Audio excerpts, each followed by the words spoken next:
Marwadi go back ఉద్యమం కామారెడ్డి జిల్లాను తాకింది. జిల్లాలోని సదాశివనగర్ లో మార్వాడి గో బ్యాక్ కలకలం రేపింది.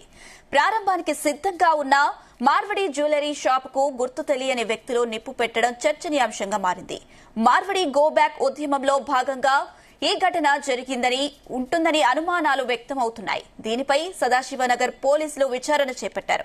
అయితే షాపు ఉన్న బిల్డింగ్ యజమాని ప్రభులింగం అతని భార్య మాట్లాడుతూ మార్వడి వ్యక్తి అయిన దినేష్ కు జ్యువెలరీ షాప్ రెంట్కి ఇవ్వడంతో ఈ ఘటన జరిగినట్లు చెబుతున్నారు.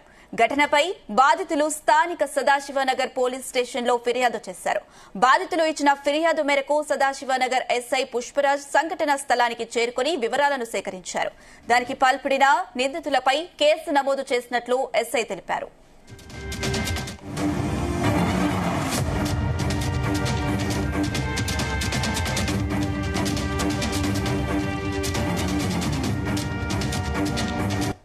గ్రామము సదాశివనగర్. మా ఇంట్లో షాపు మార్వాడి వాళ్ళు గోల్డ్ షాపు వేసుకోవడం జరిగింది. వేసుకుంటే అవసర శ్రీధర్ అనే మనిషి పెట్రోల్ పోసి షాప్ తగలబెట్టిండు. ఫర్నిచర్ అంతా కాలిపోయింది. ఆయన వేరేళ్ళు ఎందుకు షాపు వేస్తున్నారని బెదిరిస్తున్నాడు. లాస్ట్ మేము ఇంట్లో వేసుకుంటామన్నా కానీ ఇయ్యడం లేదు. మా మీద దౌర్జన్యంగా ఇంటి మీదకి వచ్చి మధ్యాహ్నము 12:30 గంటలకి పెట్రోల్ పోసి షాప్ తలగబెట్టిండు. ఈ భారతదేశంలో ఇంత దౌర్జన్యంగా చేయడము ఎంతకాడి కరెక్ట్ అన్నా? మా మీద ఇంత దౌర్జన్యంగా ఇల్లు మధ్యాహ్నం నడి రోడ్లో ఉన్న ఇంటి మీద పెట్రోల్ పోసి తగలబెట్టడము ఎంతకాడికి కరెక్ట్ అన్నా? అవసర శ్రీధర్ అనే మనిషి మీద తగిన చర్య తీసుకొని ఆయనను కఠినంగా శిక్షించాలని మా డిమాండ్. ఎందుకోసం మీరు షాప్ పైన దాడి చేయాల్సి వచ్చింది? మా షాపు పైన మార్వాడి వాళ్లకు బంగారం షాపు ఇయ్యద్దని మా మీద దాడి చేస్తున్నారన్న. ఈ భారతదేశంలో ఎవరైనా ఏదైనా చేసుకోవచ్చని రాజ్యాంగం చెప్తున్నది. అంత చెప్పినా వీళ్ళకు అహంకారంతో మా మీద దాడి చేయడం జరిగిందన్న.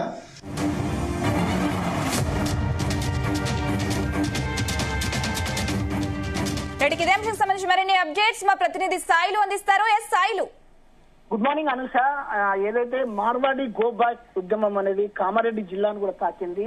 అయితే మొత్తానికి ఏదైతే సదాశివ్ నగర్ మండల కేంద్రంలో ఒక జ్యువెలరీ షాప్ ను పెట్టడానికి దినేష్ అనే ఒక మార్వాడి వ్యాపారి ఆయన ఒక ప్రభులింగం అనే వ్యక్తి దగ్గర అద్దెకు తీసుకున్నాడు ఒక షాప్ ను. అయితే ఆ విషయం తెలుసుకున్న అక్కడున్న కామారెడ్డికి సంబంధించిన కొంతమంది వ్యక్తులు నిన్న రాత్రి అర్ధరాత్రి దానికి నిప్పు పెట్టి తగలబెట్టారు. అయితే మొత్తానికి అది పూర్తిగా కాలిపోయింది. టోటల్ గా ఫర్నిచర్, తర్వాత రకరకాల ఉన్న కొన్ని జ్యువెలరీ ఐటమ్స్ గానీ మిగతా దానికి సంబంధించిన వ్యాపారానికి సంబంధించిన అనేక రకాల వస్తువులు కూడా పూర్తిగా దగ్ధమైనాయని చెప్పవచ్చు. అయితే మొత్తానికైతే మార్వాడి గో బ్యాక్ అనే ఉద్యమం అనేది కామారెడ్డిలోనే విస్తృతంగా ప్రచారం కూడా జరుగుతుంది. అయితే అనేక మంది గతంలో ర్యాలీలు తీయడానికి సన్నద్ధమైనప్పుడు కూడా పోలీసులు దాన్ని కంట్రోల్ చేశారు. అయితే మొత్తానికి ఈ సంఘటన అనేది కలకలం రేపిందని చెప్పవచ్చు. వాస్తవానికి ఇక్కడ సదాశివ నగర్ మండల కేంద్రం అనేది కేవలం కామారెడ్డికి దాదాపు ఒక 10 కిలోమీటర్ల దూరంలోనే ఉంటుంది. అయితే ఈ మండల కేంద్రంలో కూడా ఇది వ్యాపించిందనేసరికి అనేక అంటే కామారెడ్డి గాని ఇటు నిజామాబాద్ జిల్లాలో గాని అనేక మంది వ్యాపారులు మార్వాడి వ్యాపారులు భయాందోళనకు గురవుతున్నారు. ఇది ఇంకా విస్తరిస్తే మండల కేంద్రాలకు కూడా విస్తరిస్తే పూర్తిగా తమ వ్యాపారాలు పూర్తిగా దెబ్బతింటాయని చెప్పేసి వాళ్ళ ఆందోళన వ్యక్తం చేస్తున్నారు. అనుష, సాయిలో అయితే ఈ ఘటనలో ఏదైనా ఆస్తి నష్టం జరిగిందా? మొత్తానికి ఏదైతే ఫర్నిచర్, తర్వాత అక్కడ ఉన్న జ్యువెలరీకి సంబంధించిన రకరకాల కొన్ని ఆర్నమెంట్స్ గానీ, తర్వాత వాళ్ళకి సంబంధించిన వస్తువులన్నీ పూర్తిగా దగ్ధమైపోయినాయి. అయితే ఇంటికి యజమాని చెప్తున్న ప్రభులింగం చెప్తున్న ప్రకారం, ఆయన భార్య చెప్తున్న కథనం ప్రకారం మాత్రం గుర్తు తెలియని వ్యక్తులు రాత్రి వచ్చేసి ఆ పెట్రోల్ పోసి దగ్ధం చేసేదేమో అని చెప్పేసి అంటున్నారు. దాంతో తమ దుకాణ సముదాయం కూడా పూర్తిగా దెబ్బతింది. వెంటనే ఫైర్ ఇంజన్ గానీ, తర్వాత అక్కడున్న స్థానిక పోలీస్ స్టేషన్ గానీ ఫిర్యాదు చేయడంతో వారు హుటాహుటిన చేరుకొని మంటలను ఆర్పేశారు. ఆ తర్వాత ఇక్కడ పోలీస్ కేసు కూడా సదాశివ నగర్ పోలీసులు కేసు నమోదు చేసి ఎవరైతే దీనికి పాల్పడినరో, ఈ చర్యకు పాల్పడిన వ్యక్తులను గుర్తించడానికి చుట్టుపక్కల ఉన్న సీసీ కెమెరాలను కూడా తర్వాత మరి కామారెడ్డి ప్రాంతం నుంచి కానీ నిజామాబాద్ వైపు నుంచి వచ్చే రహదారి గుండా వచ్చే అక్కడున్న సీసీ కెమెరాలను కూడా పరిశీలిస్తున్నారు.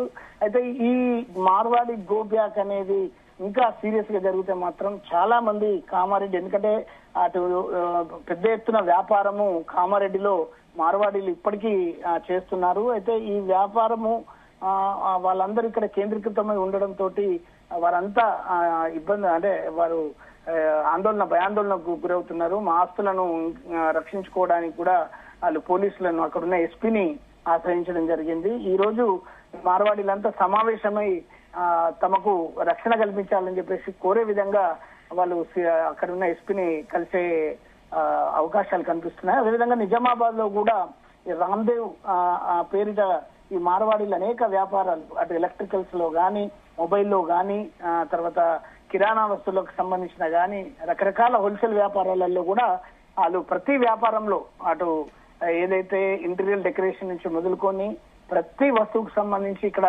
చాలా మంది మార్వాడీలు ఇక్కడ వలస వచ్చి వ్యాపారాలు చేస్తున్నారు. కాబట్టి వాళ్ళు కూడా ఒక ఆందోళనకు గురవుతున్నారు అనేది చెప్పవచ్చు. స్థాయిలో అయితే మార్వాడి వ్యక్తి అయిన దినేష్ కు జ్యువెలరీ షాప్ రెంట్ కి ఇవ్వడంతోనే ఈ ఘటన జరిగినట్టు చెప్తున్నారు. మరి దినేష్ ఏమంటున్నారు ఈ ఘటనకు సంబంధించి?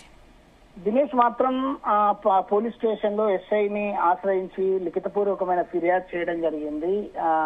నేను చాలా సంవత్సరాలుగా ఇక్కడ అనేక వ్యాపారాలు చేస్తూ ఇక్కడనే తెలంగాణ ప్రజలతోటి మమేకమయ్యే ఇక్కడ జీవిస్తున్నాం.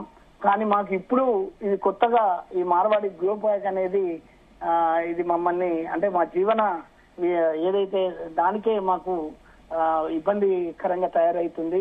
కాబట్టి మాకు రక్షణ కల్పించాలి, మా కుటుంబాలకు రక్షణ కల్పించాలి. ఇది కేవలం కొందరు కావాలని పనిగట్టుకుని ఒక వర్గం వాళ్ళే చేస్తున్నారు. ఇది ఒక రకంగా భారతీయ జనతా పార్టీకి హిందువులను దూరం చేయడానికి ఇది ఒక కుట్రపూరితమైన ఒక వర్గం వాళ్ళు చేస్తున్న ఇది ఉద్యమం అని చెప్పేసి, కాబట్టి దీన్ని ఖచ్చితంగా మాకు న్యాయం చేయాలి. భారతదేశంలో ఏ రాష్ట్ర ప్రజలైనా, ఎక్కడ వాళ్ళైనా, ఏ ప్రాంతం వాళ్ళైనా జీవించే హక్కు ఉంది. మా జీవించే హక్కును కాలరాయడానికి వీరెవరు అంటూ ఆయన అక్కడ తమ గోడును వెళ్ళగక్కారు. అయితే ఇది ఎవరు అల్లరి ముక్కలు చేసిన పనా, లేకపోతే దీని వెనుక ఎవరు ఉన్నారనేది ఎస్పీ ప్రత్యక్షంగా దీని మీద ఆయన్నే స్వయంగా పరిశీలిస్తున్నారు. మొత్తానికి ఓవరాల్ గా చూస్తుంటే పోలీసులకు పూర్తిగా నిఘానే పెట్టినట్టు దీన్ని ఛేదించి ఎక్కడికక్కడ కట్టడి చేసే పరిస్థితులు కనిపించేటట్టు ఉన్నాయి. Anusha. Right Sailu, thank you.